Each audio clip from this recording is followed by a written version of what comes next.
Di ko kayang mag-isa dahil kailanman ay laging ikaw ang siyang ibigin ko sa tuwing na di mo man sabihin ang nasa damdamin ay nagdaramang lumalayo ka na ngayon sa akin.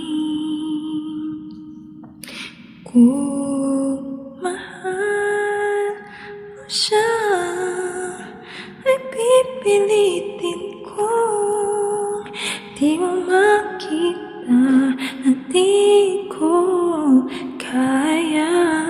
Kung mahal mo siya di mo maririnig sa akin ang mga higpit dahil mahal kita.